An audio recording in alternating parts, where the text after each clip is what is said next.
Muy bien, aunque ruja, empezada. Tenemos que cambiar. Aunque ruja, empezada.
Tierra bendita. Tierra bendita, ya. Tierra bendita, ¿verdad? Tierra bendita y divina, esa de Palestina, donde nació Jesús. Es de las naciones cumbre, bañada por la lumbre, que derramó su luz.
Aparte de estos, ¿quién quiere pedir un himno? Un himno. Ya. 452. 452. Muy bien.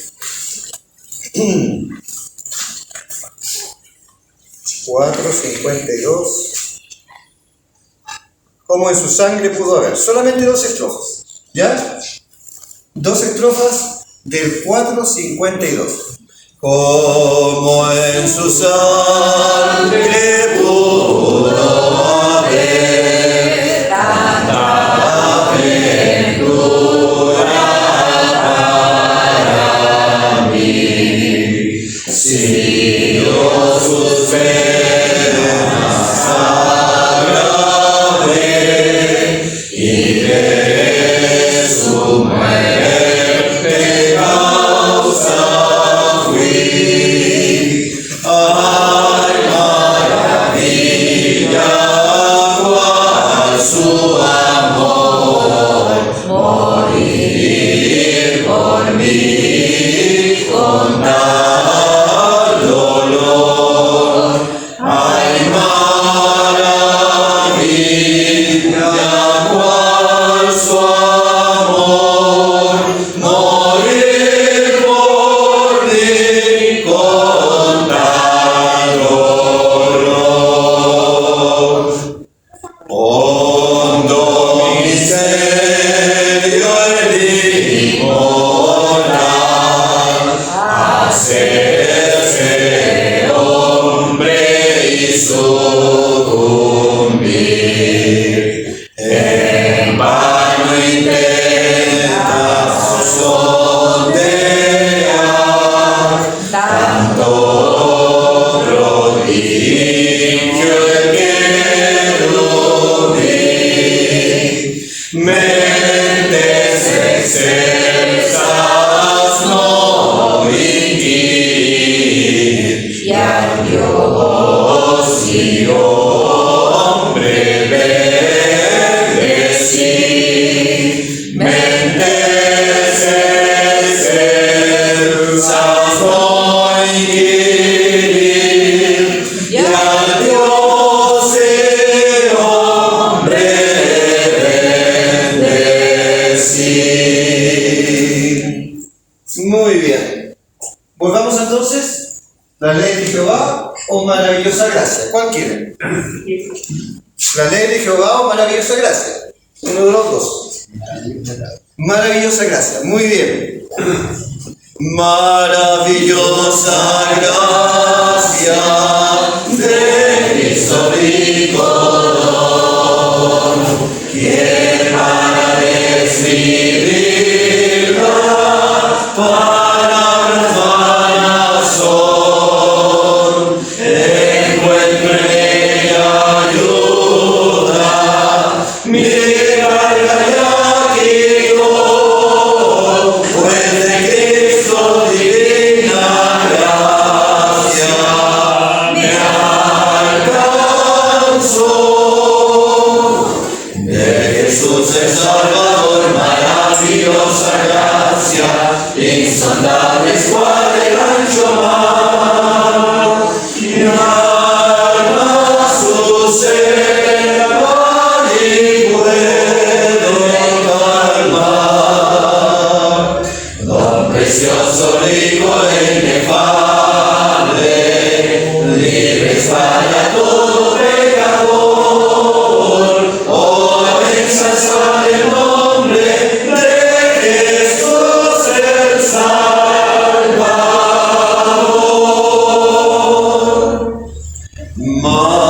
Maravillosa gracia, cuán grande su poder, el corazón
aprovechando las voces que hay, de Los Ángeles, la hermana Doris, de Valparaíso, de Lota, vamos a cantar el 349. Dios, convídate, oh pródigo, ven a mí. Y aquí va a ser con voces, ¿ya?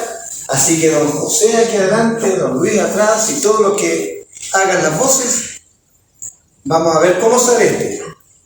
¿Qué tanto ánimo le vamos a poner? ¿Cómo va a salir? ¿Ya? Dios, convídate, oh pródigo, ven o ven a mí. Y con ese vamos a terminar, porque ya son las 4, ¿sí?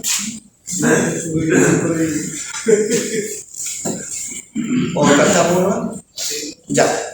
Entonces, Dios, convídate, oh pródigo, ven o ven a mí. Dios, convídate, oh pródigo, ven o ven a mí. Hoy su voz escucha, llega ahora aquí. No rechaces oferta de amor y salvación, y recibirás su perdón. Ven a mí, cansado,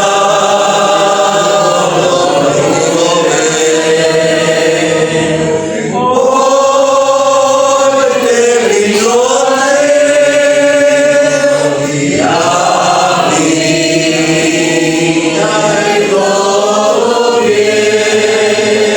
La segunda estrofa.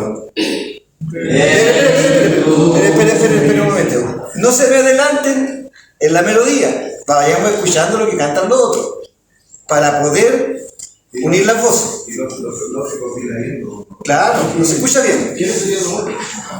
La melodía, los que van haciendo segunda voz, bajo, los tenores y todo. Usted es tenor, así que cante el tenor nomás con fuerza. No importa que nos equivoquemos, pero de a poco vamos a sacarlo todo bien, ¿ya? Pero vayamos escuchándonos los demás. Otra vez, la segunda estrofa. ven tú, mi ser pesado, timbre, alegre el sol.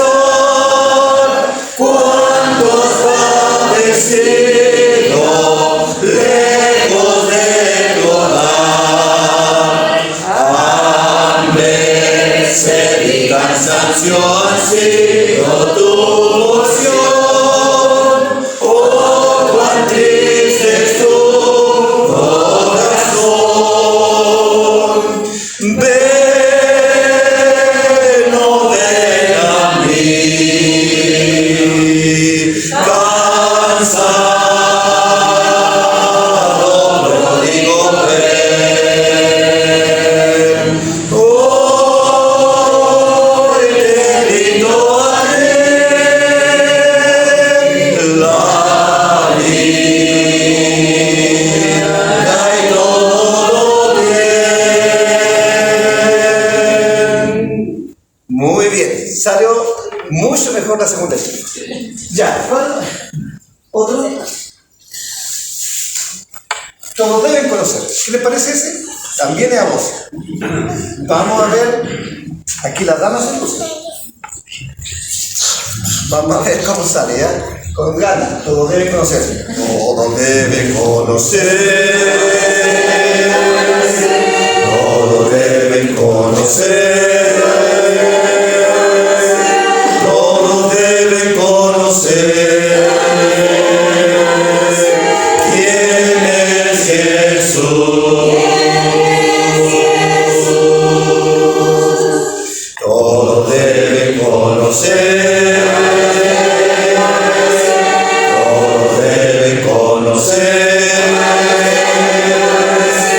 todos deben conocer quién es Jesús. Es el leño de los valles,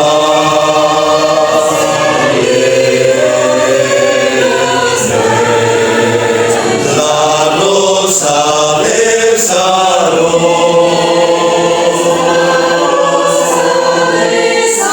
de los fieles el más bello.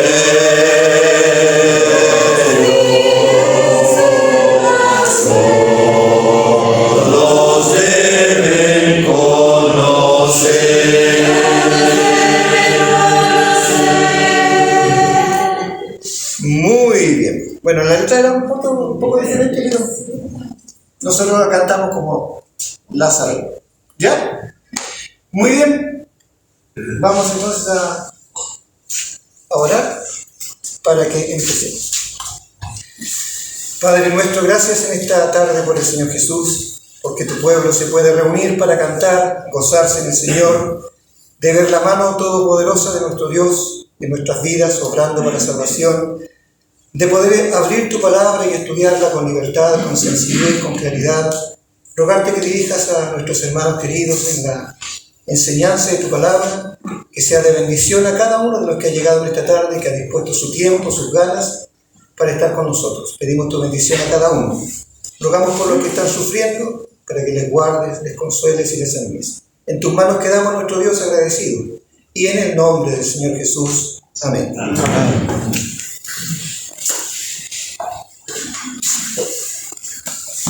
Muy buenas tardes a todos los presentes. Quiero saber cómo están. ¿Están animados? ¿Están contentos? Más o menos me dicen por acá. No, porque están animados para escuchar de la palabra de Dios, ¿no es cierto? Como dice el título ahí, estamos viendo 5 milagros que realizó el Señor Jesús y que el apóstol Juan los denomina como señales. Y en esta ocasión vamos a leer y vamos a ver el milagro que ocurrió en Caná de Galilea. Para ello quiero que me acompañen, como dice ahí, a Juan capítulo 4, el versículo 43. Juan capítulo 4, versículo 43, por favor. Vamos a leer un poquito. Dice así: 2 días después salió de allí y fue a Galilea, porque Jesús mismo dio testimonio de que el profeta no tiene honra en su propia tierra. Cuando vino a Galilea, los galileos le recibieron, habiendo visto todas las cosas que habían hecho en Jerusalén, en la fiesta, porque también ellos habían ido a la fiesta. Vino pues Jesús otra vez a Caná de Galilea, donde había convertido el agua en vino. Y había en Capernaum un oficial del rey, cuyo hijo estaba enfermo. Cuando oyó que Jesús había llegado de Judea a Galilea, vino a él y le rogó que descendiese y sanase a su hijo, que estaba a punto de morir. Entonces Jesús le dijo: si no viereis señales y prodigios, no creeréis. El oficial del rey le dijo: Señor, desciende antes que mi hijo muera. Jesús le dijo: ve, tu hijo vive. Y el hombre creyó la palabra que Jesús le dijo y se fue. Cuando ya él descendía, sus siervos salieron a recibirle y le dieron nuevas, diciendo: tu hijo vive. Entonces él le preguntó a qué hora había comenzado a estar mejor, y le dijeron: ayer a las 7 le dejó la fiebre. El padre entonces entendió que aquella era la hora en que Jesús le había dicho: tu hijo vive, y creyó él con toda su casa. Esta segunda señal hizo Jesús cuando fue de Judea a Galilea. Muy bien. A modo de introducción, me gustaría introducirnos mejor a este milagro de la sanación del hijo del noble, pero es importante también que nos tomemos un tiempo para considerar el contexto histórico, el contexto bíblico que ocurre en este pasaje. El capítulo comienza con Jesús, con el Señor Jesús, que venía de Judea, donde había tenido una conversación con una mujer, una profunda conversación con una mujer samaritana, junto al pozo. Y esto rompe barreras sociales, barreras religiosas y barreras culturales.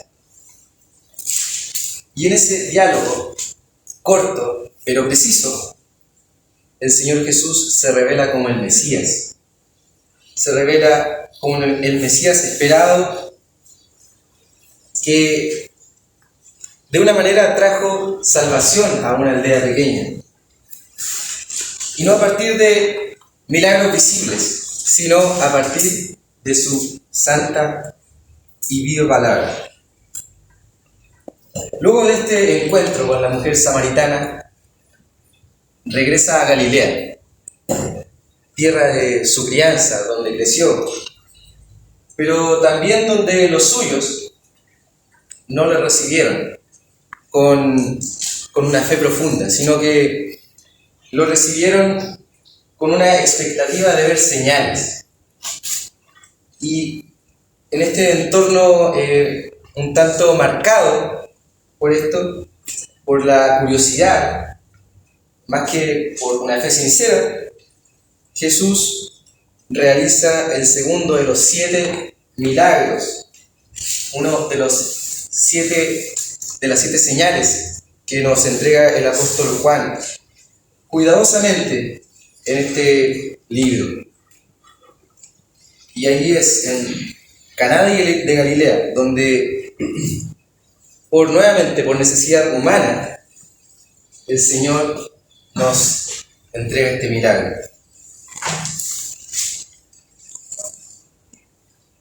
Voy a mostrarles aquí un poco de la ruta que realizó el Señor Jesús. Me voy a sentar un poquito.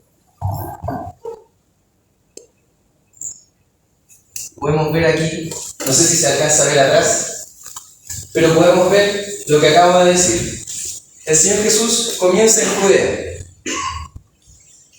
la zona norte de Jerusalén. Sube al norte, pasando por el territorio de Samaria, se detiene en Sicar y luego continúa hacia Galilea, concretamente a la región de Caná, donde sana al hijo del noble. ¿Ya? Es más o menos un esquema de la ruta que realizó el Señor Jesús. Y también me gustaría mostrarles un esquema, un mapa, que muestra la ruta que hizo el noble, el padre de aquel hijo que estaba enfermo. Es un viaje ascendente de 30 kilómetros aproximadamente, 30, 40. Y como sabemos, como era un noble, muy probablemente viajó en caravana a una velocidad promedio de 25 kilómetros por hora, un poquito menos quizás, pero que igualmente es un viaje de 4 a 6 horas, sin detenciones largas, lógicamente. ¿Ya? Debido a la urgencia de la situación, recordemos que su hijo estaba muriendo. Y de acuerdo a esto, el padre acude al Señor Jesucristo, y con fe sincera. Así que este milagro no solo apunta al poder de Cristo sobre la enfermedad, sino que sobre la muerte, el pecado, el corazón humano. Y sabemos que el Señor Jesús es poderoso en todo sentido. Por eso me gustaría que tomasen atención, que realicen o que se cuestionen y se hagan preguntas para que al final tengamos un diálogo de preguntas y respuestas. ¿Ya? Así que los invito a estar atentos y a escuchar de la palabra con atención.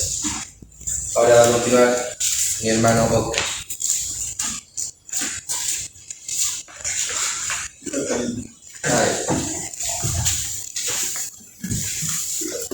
Bueno, estamos contentos de verles. Por tarde de lluvia, pero somos gente del sur, como dice la canción, gente de lluvia.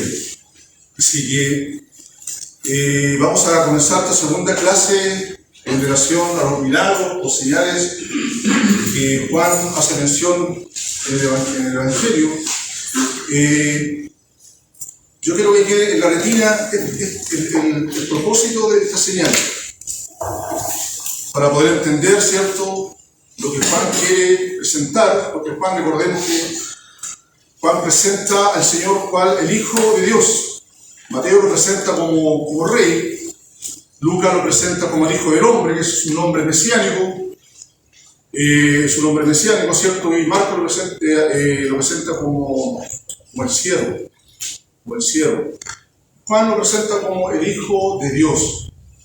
Y el propósito de estas señales, ¿cierto? Es, como dice el Evangelio de Juan, capítulo 20, versículo 30, yo sé que algunos se lo saben de memoria, pero lo vamos a leer. Dice: hizo además Jesús muchas otras señales en presencia de sus discípulos, las cuales no están escritas en este libro. Pero estas se han escrito para que creáis que Jesús es el Cristo, o sea, el Mesías, el Hijo de Dios, y para que creyendo tengáis vida en su nombre. Este es el propósito de las señales que Juan está presentando en este hermoso evangelio. Y vamos a ver la segunda señal, aunque es bueno saberlo, aunque Juan no está haciendo una cronología tan... ¿Por qué lo digo? Porque cuando el Señor hizo el milagro en la boda de Caná, cuando convirtió el agua en vino, ¿cierto? Había muchos de Galilea que estaban ahí. Y el Señor después se dirige, en el capítulo 2, se dirige a Jerusalén, a la fiesta, ¿cierto?, de la Pascua, y también ahí hizo señales. Y también los galileos pudieron ver, ¿cierto?, aquellas señales. Dice el versículo 23 del capítulo 2: estando en Jerusalén en la fiesta de la Pascua, muchos creyeron en su nombre, viendo las señales que hacía. Pero Jesús mismo no se fiaba de ellos porque conocía a todos y no tenía necesidad de que nadie le diese testimonio del hombre, pues él sabía lo que había en el hombre. ¿Por qué yo hice esa lectura? Porque el Señor, los galileos, acá después el Señor, ¿cierto?, se entrevista con Nicodemo y con una mujer adúltera, ¿cierto? Y donde el Señor, ¿cierto?, le habla a Nicodemo de la necesidad de nacer de nuevo. A un hombre religioso, ¿cierto?, un doctor de la ley, le habla de la necesidad de nacer de nuevo. Y a una mujer adúltera le habla de la necesidad de adorar en espíritu y en verdad, y se revela a esta mujer samaritana como el Mesías, el Cristo. Y esta mujer dio su testimonio, ¿cierto?, y fue a la ciudad para dar a conocer lo que ella había, lo que se le había revelado acerca del Cristo, acerca del Mesías. Y los samaritanos creyeron mucho. Dice: entonces vinieron, el 40, entonces vinieron los samaritanos a él y le rogaron que se quedase con ellos, y se quedó allí 2 días. Y creyeron mucho más por la palabra de él. Y decían a la mujer: ya no creemos solamente en tu dicho, porque nosotros mismos, esto es interesante, por eso es importante, hemos oído y sabemos que verdaderamente este es el Salvador del mundo. ¿Por qué hice esta lectura? Porque quiero hacer un contraste entre los samaritanos y los de Galilea. Aquellos que rechazaron al Señor, no le creyeron al Señor. Si uno va a Mateo capítulo 13, decían de él: este no es el hijo del carpintero, el hijo de María, el nombre de sus hermanos. Dice que el Señor se fue de ahí y no hizo milagro ahí. ¿Sabe por qué? ¿Sabe lo que impide que Dios manifieste su poder? ¿Sabe lo que impide que Dios no pueda realizar un milagro? ¿Sabe cuál es el motivo? ¿Quién me lo puede responder? La incredulidad. La incredulidad es la barrera que impide que la gracia de Dios se manifieste. Pero lo interesante, los samaritanos creyeron no por ver las señales, sino porque oyeron de la misma boca del Señor sus palabras. 2 días, fueron 2 días de mucha bendición. Una campaña de 2 días con el Señor oyendo sus palabras era una bendición tremenda. Y los samaritanos creyeron. ¿Qué creyeron? Lo que tenían que haber creído los judíos. Su pueblo, como dice, a los suyos vino y los suyos no lo recibieron. ¿Pero qué creyeron los samaritanos? Mira lo que dice: sabemos verdaderamente que este es el Salvador del mundo, el Cristo, o sea, el ungido de Dios, el Mesías prometido. Lo creyeron los samaritanos. Y ahora dice: después, 2 días después salió de allí y fue a Galilea. Dice, porque Jesús mismo dio testimonio de que el profeta no tiene honra en su propia tierra. Él no fue recibido por los suyos. Sus propios hermanos no le creyeron. Y aún con todas las señales que había hecho, no le creyeron. Qué triste es no creerle al Señor. Qué triste es no creerle a su palabra. Un mensaje de bendición, un mensaje de salvación, un mensaje que cambia la vida del pecador para siempre. Y no creerle al Señor. Al Señor le dolía en su corazón. Los judíos le pedían señales. Esta generación mala y perversa pide señales. Pero la única señal que tendrán es la del profeta Jonás, que estuvo en el pez por 3 días y 3 noches. Así también estará el Hijo del Hombre en el corazón de la tierra, 3 días y 3 noches. Los judíos pedían señales, los griegos pedían sabiduría. Pero aquí vemos algo muy interesante, porque Jesús mismo dio testimonio, ¿cierto?, de que nadie es profeta en su tierra. Cuando vino a Galilea, los galileos lo recibieron, pero no para reconocerlo como el Mesías, no para reconocerlo como el Cristo, porque ellos creían en los milagros, amaban los milagros, pero no amaban a aquel que hacía los milagros, que era el Cristo el Señor. En ellos había solamente un interés carnal. Y si uno lee los evangelios, ¿cuántas veces el Señor le dijo: ustedes me buscan por los peces y los panes? Buscaban solamente el beneficio carnal, porque así es el hombre. El hombre a veces tiene un conocimiento del Señor que es un conocimiento solamente de un interés que involucra un beneficio personal.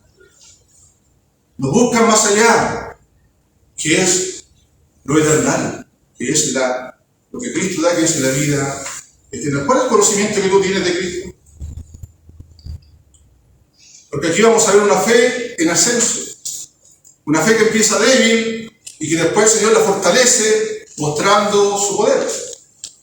A un hombre, un noble, un oficial que prestaba servicio al rey Antipas, Herodes Antipas, ¿cierto? Este rey o este gobernador Idumeo, ¿cierto?, que cortó la cabeza de Juan el Bautista. Y este hombre tenía un alto rango, de mucha importancia, trabajando por el gobernador Herodes. Tenía poder, tenía riqueza, tenía todos los medios, pero se encuentra con una realidad, que su hijo estaba a punto de morir. Qué triste cuando un hijo, bueno, yo no soy padre, pero he visto a padres ver que sus hijos parten o mueren. Es triste. Hemos tenido una experiencia ahora hace poco de un hermano que su hijo partió a la eternidad. Pero ¿cuál es la ventaja? O sea, ¿cuál es lo maravilloso de todo? Que este hijo partió a la presencia del Señor.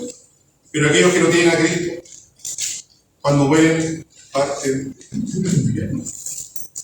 Un padre hace lo posible por un hijo. Y aquí vamos a ver un padre, ¿cierto?, que hace lo imposible por querer que su hijo viva y sea sanado. Dice, habiendo visto todas las cosas que había hecho en Jerusalén, en la tierra, porque también ellos habían ido a la fiesta. ¿Cuál fiesta? La fiesta de la Pascua en Jerusalén, donde también el Señor hizo señales.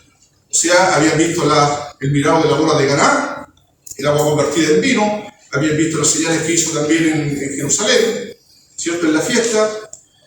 Y vino pues Jesús otra vez a Caná de Galilea. ¡Qué doble bendición! Nuevamente va a Caná, donde el Señor había bendecido aquel matrimonio, ¿cierto?, donde había convertido el agua en vino, dice aquí el versículo. Dice, y había en Capernaum un oficial del rey cuyo hijo estaba enfermo. Mi hermano mostró el mapa, no sé si lo puede. Era una ruta que iba en ascenso, porque estaba bajo el nivel del mar, ¿cierto?, en el mar de Galilea. ¿Y sabe lo que me llamaba la atención? Que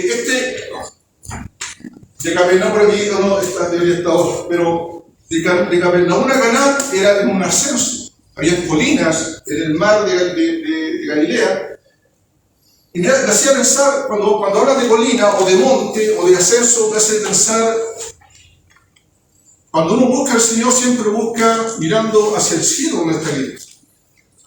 Por eso me pedí aquel salmo: alzaré mis ojos a los montes, de donde vendrá mi socorro, ¿cierto? Mi socorro viene de Jehová. Este hombre tuvo que ascender por lo menos 30 kilómetros para llegar donde la persona indicada. Pero para poder llegar a la persona indicada, él tenía que haber tenido información. Porque para conocer al Señor Jesús, tienes que saber quién es el Señor Jesús. Porque el tema de la Biblia es el Señor Jesucristo. Él es el centro de la palabra, del Evangelio. Él es el centro, Él es la fuente de toda fe, ¿cierto? Y Él dice: Jesús vino a Galilea, donde había convertido agua en vino, y había encaminado, ¿cierto?, un oficial del rey, ya he mencionado, ¿cierto?, un hombre muy importante, un hombre, para al parecer, dicen que era Idumeo, ¿cierto?, descendiente de Saúl, cuyo hijo estaba enfermo. Cuando oyó que Jesús había llegado a Judea, de Judea a Galilea, vino a él. O sea, este hombre oyó. La fama del Señor se extendió por toda la región. El agua convertida en vino, algunas señales que había hecho. Ya todos sabían que había alguien especial que estaba haciendo milagros portentosos. Y este hombre quizás gastó todos sus recursos, pero su hijo no tenía ninguna esperanza de vida. ¿Y qué es lo que hace este hombre? Oyó de Jesús. Porque de él hay que oír. Porque él es el único que puede salvar y perdonar. Y él va, ¿cierto?, y sube esa colina, aquel monte, para llegar a Caná. Dice: vino él y le rogó que descendiese y sanase a su hijo, que estaba a punto de morir.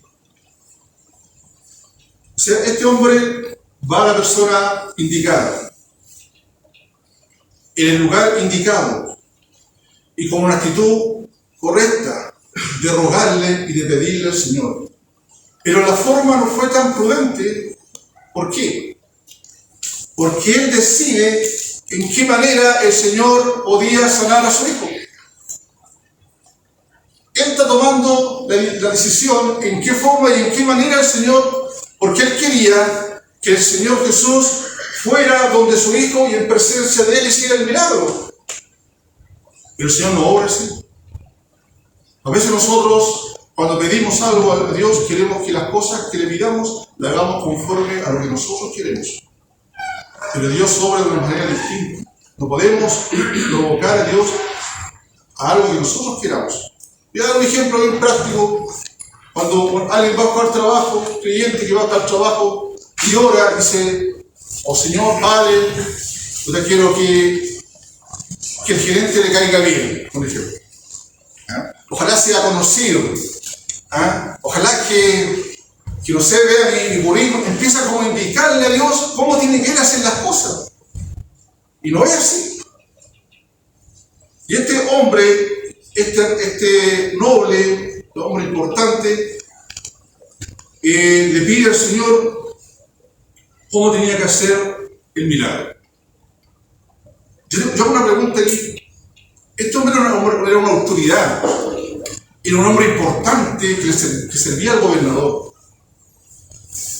Yo me preguntaba si el Señor, si él le pide que fuera, ¿hubiese ido el Señor? ¿Pero hubiese ido? ¿Y por qué hubiese ido?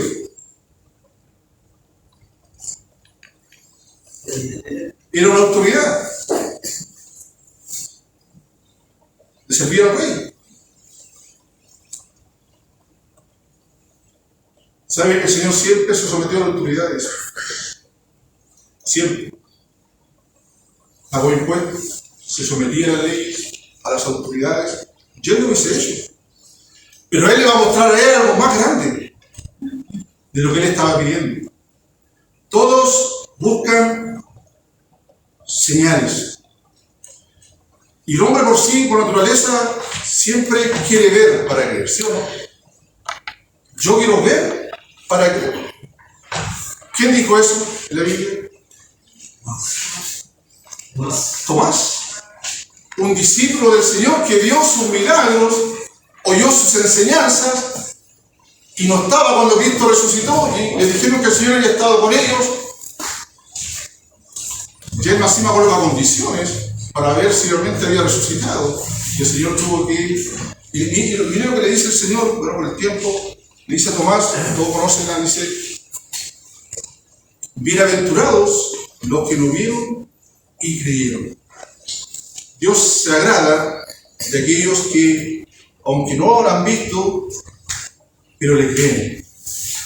Y dice, por eso el Señor hace una reprensión, confronta la fe, y esta confrontación de la fe de este noble también hace un hincapié a todos los que estaban con ellos. Dice, si no vieres señales y prodigios, no creeréis.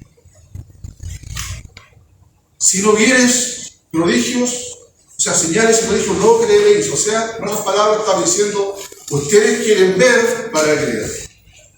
Y si no ven señales, no van a creer, porque así estaba el corazón.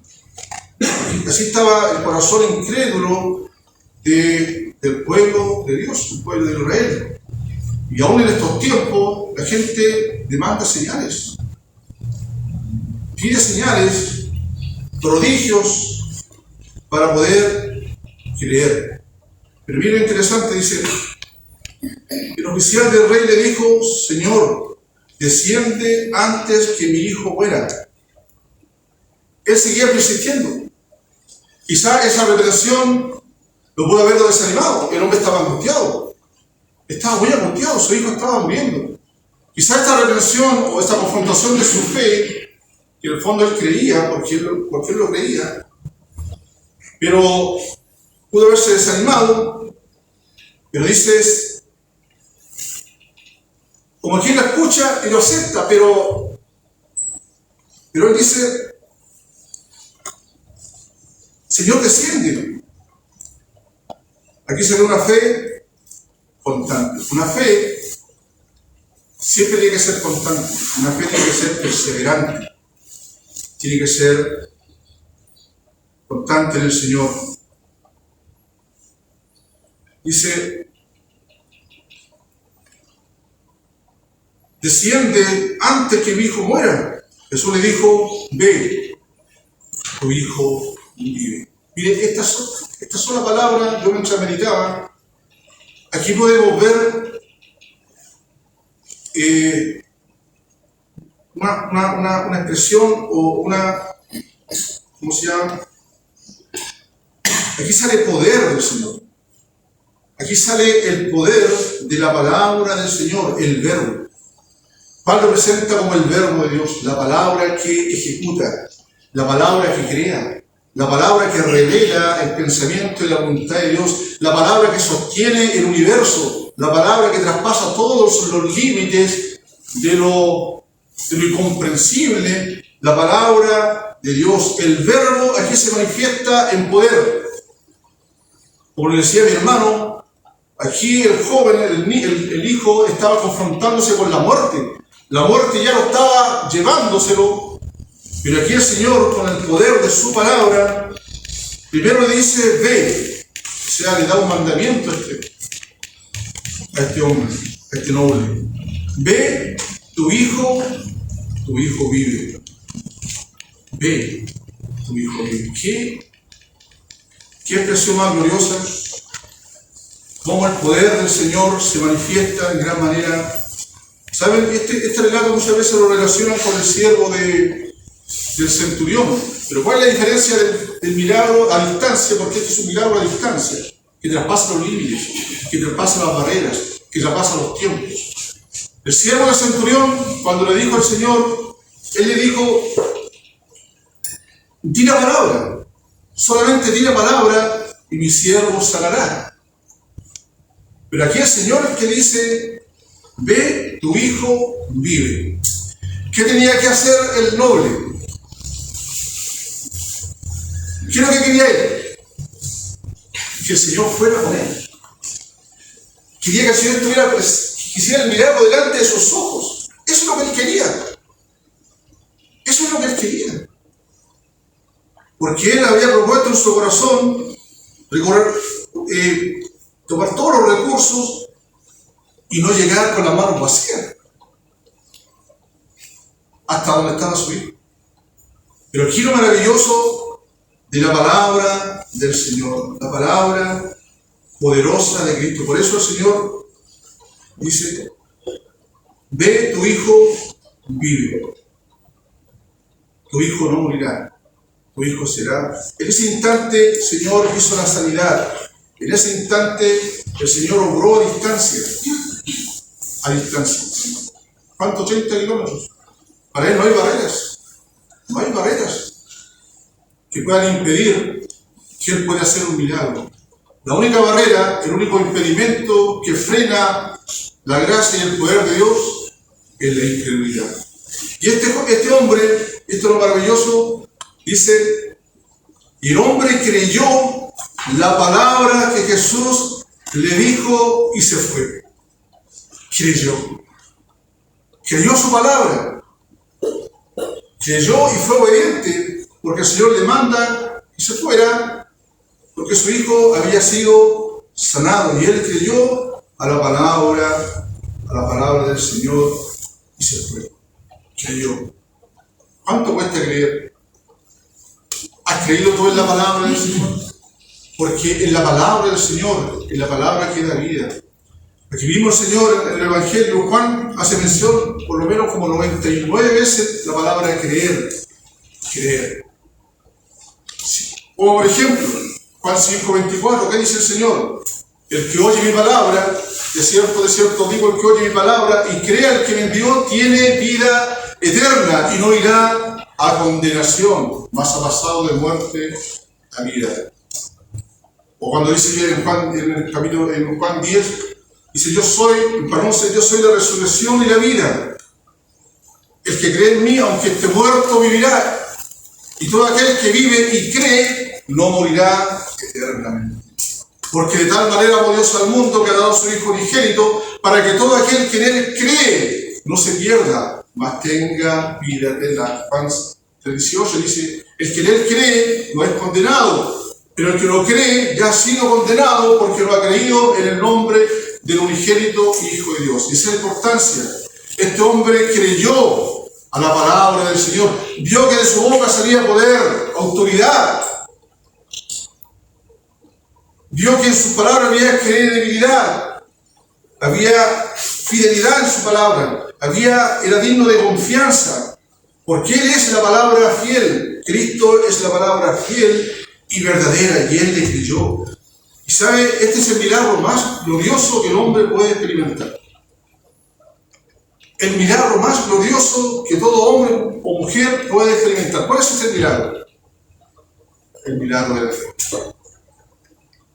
El milagro de la fe. Porque es un milagro de Dios que viene por el poder de la palabra del Señor. ¿Qué dice Romanos? Que la fe viene por el oír, Romanos 10, que la fe viene por el oír. Y el oír de la palabra de Dios. Porque la palabra de Dios es la que produce fe.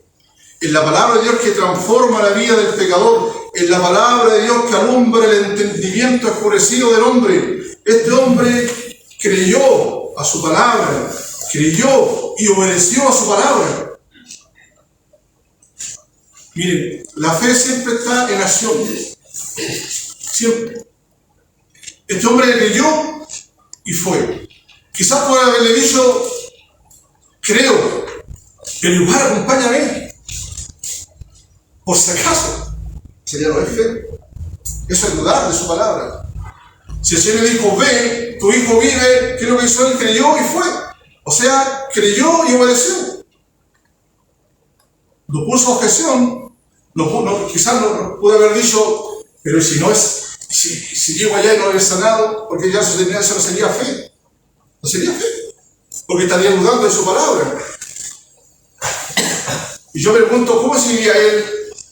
¿Cómo él llegó donde el Señor? Angustiado, afligido, ¿cierto? Con un corazón lleno de aflicción, triste. Pero cuando el Señor le dijo, ve, tu hijo vive, y él creyó su palabra, ¿cómo habrá sido su retorno? ¿Cómo habrá sido el descenso? Porque la palabra de Dios, cuando el Señor, a través de su palabra, salva al pecador, ¿qué le provee? Paz. Le provee gozo, esperanza, vida eterna. Porque la palabra del Señor es la que conforta, la que nos ayuda. Todo creyente, cuando comenzamos la vida cristiana, creemos en Jesús, el Señor, como nuestro Salvador y Señor. Pero para que sea el Señor de nuestras vidas, el creyente tiene que vivir sometido a la voluntad del Señor. Y ahí es donde lo que cuesta. Pero necesitamos que nuestra fe sea fortalecida a través de la palabra del Señor. Este hombre volvió con un corazón lleno de esperanza, de tranquilidad, de paz, porque creyó la palabra del Señor. ¿Tú le crees al Señor Jesús? ¿Qué crees tú de Cristo? Yo llegar a preguntar, ¿qué crees tú de Cristo Jesús? ¿Qué crees de Él? Los galileos creían que solamente era un hacedor de milagros, creían más en los milagros que en la persona bendita de Cristo. Estas señales eran para mostrar o señalar, ¿qué cosa? Que Cristo, Jesús, era el Hijo de Dios, o sea, el mismo Dios hecho carne. Como lo dice Juan aquí en Juan capítulo 1, versículo 14, y el Verbo fue hecho carne, y habitó entre nosotros, entre los hombres, y vimos su gloria como del unigénito del Padre, lleno de gracia y de verdad. Ese mismo Dios hecho carne estaba frente a este hombre. Y le dice, ve, tu hijo vive. Y él le creyó y obedeció. Miren lo interesante. Pero ¿qué tienes que creer de Cristo? ¿Qué es lo que hay que creer de Cristo? Muchos tienen un conocimiento vago, o sea, un conocimiento solamente intelectual. Muchos saben que nació en Belén, que hizo milagros, que murió en la cruz, incluso que fue sepultado. Intelectualmente lo creen y lo pueden decir. Pero en el corazón, porque con el corazón, la boca se confiesa y con el corazón se cree. ¿Quién es Jesús para ti? ¿Le crees tú a la palabra del Señor? ¿Le quieres creer ahora tú al Señor que Él te ama? Porque si Él vino a este mundo, porque si Él hacía milagros y señales, era una evidencia de un cumplimiento mesiánico. Porque los milagros que el Señor hacía eran señales de su ministerio mesiánico. Pero ¿saben lo que a mí me llama la atención? Mira lo que dice en el capítulo 12. Estas cosas habló Jesús y se fue y se ocultó de ellos. Pero a pesar de que había hecho tantas señales delante de ellos, no creían en Él, para que se cumpliese la palabra del profeta Isaías, que dijo, Señor, ¿quién ha creído nuestro anuncio? ¿Y quién se ha revelado el brazo de Jehová? Por esto no podían creer, porque también, dijo Isaías, cegó los ojos de ellos y endureció sus corazones para que no vean con los ojos ni entiendan. Uno se pregunta, estaba escrito en las profecías que ellos no creerían. Pero eso no le quita la responsabilidad. ¿Cuántas veces el Señor los llamó al arrepentimiento para que crean en Él y en aquel que le había enviado? Pero aquí lo maravilloso cuando llega a la casa. Dice, ve, tu hijo vive. Cuando ya él descendía, sus siervos salieron a recibirle y le dijeron nueva diciendo, tu hijo vive. Porque si el hijo no hubiese sido sanado completamente, no hubiesen salido a recibirle. Obvio. Pero como ya ellos vieron el milagro sin saberlo, ellos salen corriendo, alegres, gozosos, contentos, para decirle al padre lo mismo que el Señor le había dicho. ¿Qué le había dicho el Señor al hombre? Tu hijo vive. ¿Y qué dijeron estos familiares, estos siervos? Le dijeron nuevas diciendo, tu hijo vive. O sea, se cumplió tal cual como el Señor lo había dicho. Porque el Señor, cuando promete algo, lo cumple. Cuando el Señor dice en su palabra que todo aquel que cree no irá al infierno, es porque no irá al infierno. Cuando el Señor dice en su palabra que todo aquel que venga a mí, dice, por eso fuera. Cuando el Señor dice que el que oye su palabra y crea al que lo envió tendrá vida eterna. Cuando el Señor dice que te ama, es porque te ama.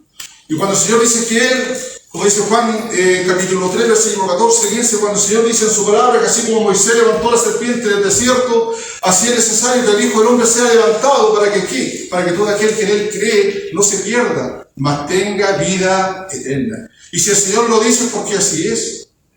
Porque su palabra es fiel y verdadera. Él no miente. Y todo aquel que no le cree a Dios le hace mentiroso. Le hace mentiroso. Y estos hombres, estos siervos, repitieron lo mismo. Tu hijo vive. Entonces él le preguntó a qué hora había comenzado a estar mejor. Quizás para corroborar lo que el Señor le dijo, o la hora en que estaba. Le dijeron ayer a las 7, le dejó la fiebre. Uno dice que es un horario romano, uno dice que era la 1 de la tarde, un horario judío. Entonces el padre entendió que aquella hora en que Jesús le había dicho, tu hijo vive, creyó él con toda su casa. Bien interesante. Entendió la hora que Jesús le había dicho, tu hijo vive, y creyó con toda su casa. O sea, ¿qué significa que la casa, toda su casa haya creído? Miren, lo maravilloso cuando aquí hay familias, hay esposas, hijos que son creyentes y tienen hijos inconversos que aún no han conocido al Señor. Este hombre tiene que haber dado testimonio de lo que el Señor le había dicho, ¿cierto?, cuando estuvo con él. Y ese testimonio de fe provocó, ¿cierto?, en sus familiares la fe también. Y es una evidencia de todo verdadero creyente en Cristo. Todo aquel que dice ser de Cristo y no habla de Cristo a su prójimo o no predica de Cristo,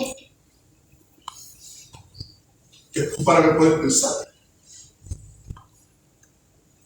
Este hombre dio testimonio de su fe y le contó y le reveló todo lo que el Señor había hecho y la evidencia estaba en él. El Señor fortaleció la fe de este hombre en gran manera, y este hombre creyó que el Señor era más que un hacedor de milagros, sino que el Señor mismo era el mismo Dios soberano. Aquel que está por sobre toda autoridad, aquel que gobierna todo lo que existe, aquel que sostiene todo el universo, aquel que creó el universo, aquel que la sostiene por el poder de su palabra. Él lo creyó, o sea, él creyó en él como el Hijo de Dios. Por eso dice en el 54, esta segunda señal hizo Jesús cuando fue de Judea a Galilea, y esta señal fue la que él creyó en relación al Señor Jesús. Vamos a dejar hasta aquí. Si uno sigue, si uno estudia, ¿cierto?, y lee este hermoso milagro, puede encontrar muchas verdades. ¿Saben? Yo mientras meditaba en los galileos, muchos degustaron de la gracia de Dios, de los milagros, de las sanidades, pero no creían en el Señor. Ellos mismos fueron los que quizás clamaron ante Pilato, crucifícale, crucifícale. El Señor quiere que tú creas en Él como el único Señor y Salvador. ¿Pregunta después o no? ¿Sí, por la razón? ¿Ah? Sí. Ya. Vamos a hacer las preguntas. Ahora el que quiera agregar o comentar algo más, tienen la libertad de hacerlo. La idea es enriquecernos, la idea es poder ser una clase bíblica para poder aprender más. No todo lo que yo he hecho, no, mucho más.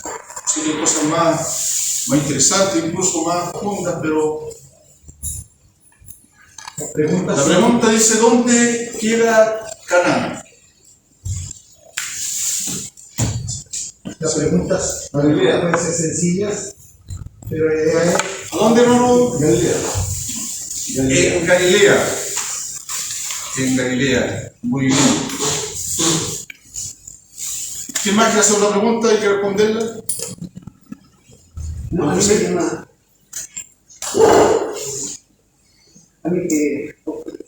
me llama la atención la pregunta de este oficial, siendo un oficial del Imperio Romano, ciertamente tenía todo el derecho de haberle dado una orden al Señor Jesucristo, ¿cierto?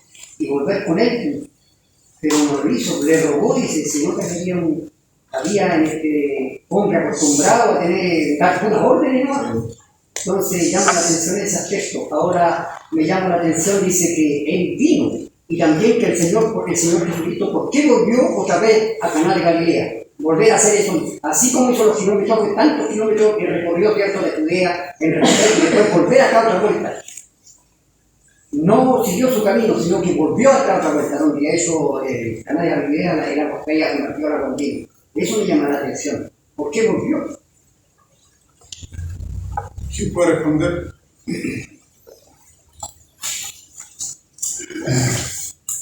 Pensando en el Evangelio, a veces a lo mejor es conveniente volver, pensando en el Evangelio astral, volver a predicar el Evangelio, pensando en las personas.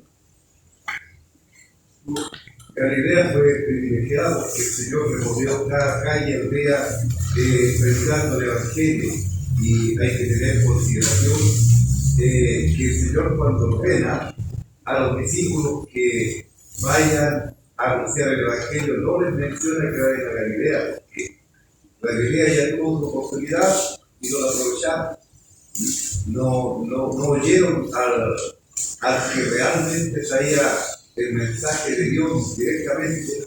Entonces perdieron la oportunidad, y eso es peligroso para las personas, que pierdan la oportunidad de recibir el mensaje en el momento que Dios le está dando la oportunidad, porque la oportunidad se presenta muchas veces, una sola vez en la vida.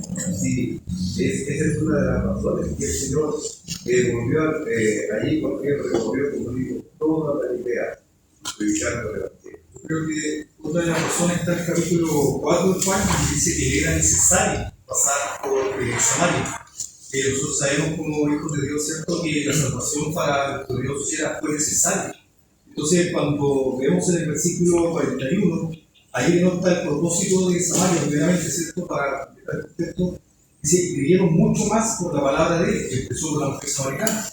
Y vemos el capítulo, o sea, el mismo capítulo, al final, el versículo 53 dice: y creyó él, creyéndose oficial, creyó él con toda su casa. Hay un propósito mayor, el Señor, de su omnisciencia, obviamente sabía a dónde iba.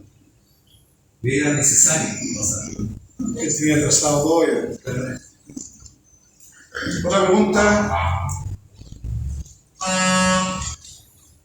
¿Quién más? Yo de Valparaíso, o agregar algo. Yo sé que hay algo que puede hacer como a fortalecer la enseñanza.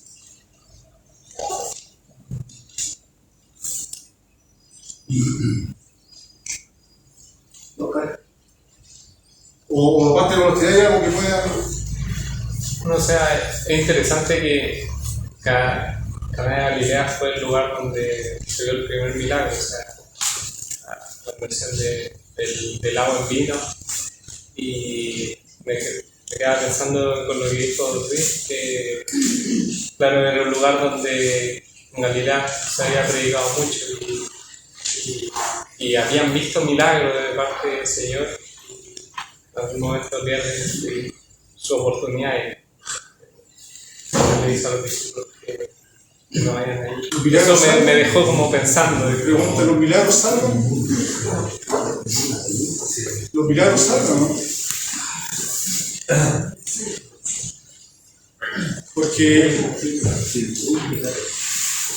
Porque todo tiene un concepto de que los milagros salvan. ¿Cómo la pregunta? Un milagro salva, ¿no? No necesariamente. No necesariamente. Bueno, en Juan 14:11, el Señor les dice: creedme que yo soy el Padre y el Padre en mí. De otra manera, creedme por las mismas obras. El Señor hacía era para demostrar su naturaleza divina y también su obra, o sea, para que lo veían tuvieran fe en Él. No solo se maravillasen de lo que Él hacía, sino que tuvieran fe, que creyeran en Él como Mesías, como yo decía en el principio, Él mostró que era el Mesías. El Hijo del Mundo recibió sanidad física, pero también recibió vida eterna, vida espiritual, no solamente él, sino que su familia. ¿Por qué?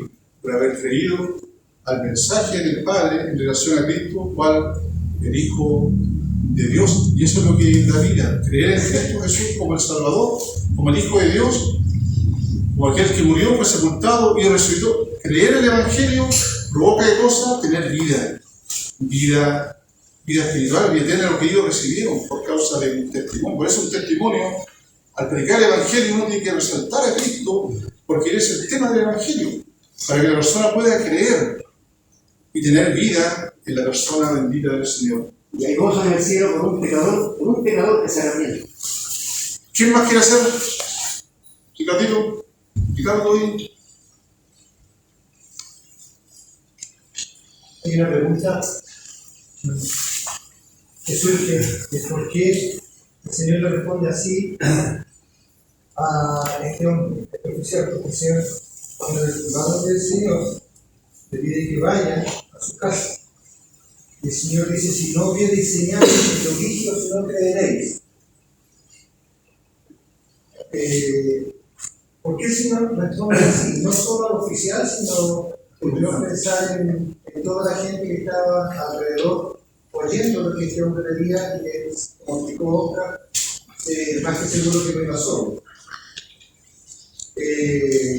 Algunos historiadores dicen, bueno, uno al leer la historia, la nominal del Señor, vemos que es más habitual de lo que se piensa y fue donde el Señor a pedirle que fuera a la casa. De hecho, no habla del oficial, del siervo del centurión. Después, en el mismo Evangelio de Juan, aparece el milagro de la resurrección de Lázaro. Y en ese mismo milagro también al principio se dice que estas hermanas mandaron a buscar al Señor, para que el Señor le hiciera decir. En varias oportunidades se le pide al Señor, o se le va a pedir al Señor que vaya a la casa, o que acuda donde está la necesidad. ¿Ya? Entonces era más habitual de lo que a lo mejor comúnmente pensamos. ¿Por qué? Porque en esos años, en esos tiempos, había muchos rabinos en Israel. Recordemos que el Señor era un hombre. Así se veía delante de los demás en el tiempo contemporáneo del Señor. Estamos hablando de ese tiempo. Entonces, para los judíos, especialmente, era un rabino más, un maestro más. Y en general, los rabinos acudían a las casas a hacer oraciones, a pedir, a rogar, y se cuenta la historia que muchos, por las oraciones o por lo que ellos hacían, podían lograr algo. ¿Ya? Entonces, los judíos estaban acostumbrados a esto, ya era algo nuevo de ellos. Por eso, aquí el Señor le dice, viene el oficial, le dice que quiera que vaya a su casa, y el Señor le dice: ustedes, dice, si no ven señales y prodigios, no creen. Como decimos, y como le decía la Señora de la Cruz, ver para creer. Ver para creer. Entonces el Señor le dice: no es necesario ver algo para creer. Y eso le está diciendo al oficial. Y como viene el tipo Oscar, por así decirlo, la persona más afectada aquí, el oficial, como bien el oficial, tenía que aprender a confiar en la mente, en lo que el Señor dijera, aún sin la necesidad de la misma presencia del Señor en el acto del milagro. Solamente confiando en la palabra del Señor dijera. Y por eso el Señor entonces le dice: si no viene señales y prodigios, no creeré. Es como una reprensión. una reflexión al oficial y a los oyentes allí presentes. Muy bien. Si no hay nada más que ya estamos en la audiencia del grupo. Tenemos que agregar, buscar o preguntar. Vamos a orar y vamos a dar gracias por los alimentos que las hermanas con tanto cariño, ¿cierto? Y han preparado, ¿cierto? Así que la rica se caliente, como así que vamos a orar. Nuestro Padre, te damos gracias por tu bendita palabra, porque en ella tú te has revelado, Padre, a través de la persona bendita de tu Hijo, el Señor Jesucristo. Te damos gracias porque Él es la manifestación del Dios invisible, Él es el resplandor de tu gloria, Padre. Te damos gracias por su autoridad, por su poder en su palabra, Dios, porque Él hizo todas las cosas, Él creó todas las cosas, por Él y para Él, y Él sustenta todas las cosas por el poder de su palabra, Padre. Te damos gracias por cada uno aquí en esta tarde. Queremos rogar, Padre, si hubiera alguien aquí que aún no ha reconocido a Cristo como su Salvador, que tu palabra, Dios, haga el milagro de la fe en sus vidas, que puedan confesar y reconocer en su corazón que Cristo Jesús es el Hijo de Dios, para que puedan tener vida y vida eterna. Padre, rogamos por la siembra de tu palabra, para que tú la bendigas, para que dé sus frutos para tu gloria, Padre. Gracias, Padre, por estos momentos. Nos da alegría, Padre, saber de que podemos contemplar a nuestro Señor y ayúdanos, Padre, poder que nuestra fe se vaya fortaleciendo aún más en el conocimiento de su persona, Padre, para que no hayan dudas en nuestras vidas, que podamos enfrentar a veces las dificultades, las enfermedades, las pruebas, las tribulaciones, poder enfrentarlas con fe y con convicción en la persona de Cristo, Padre, que es el autor y consumador de la fe.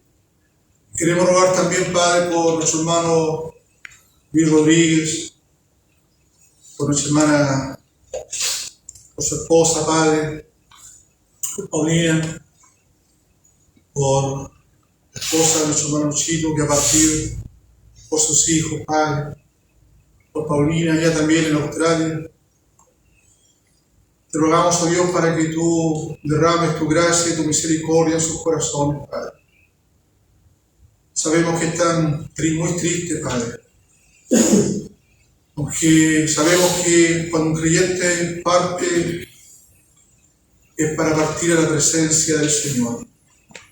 Pero también somos débiles y hay sentimientos, Padre, y tú bien los entiendes.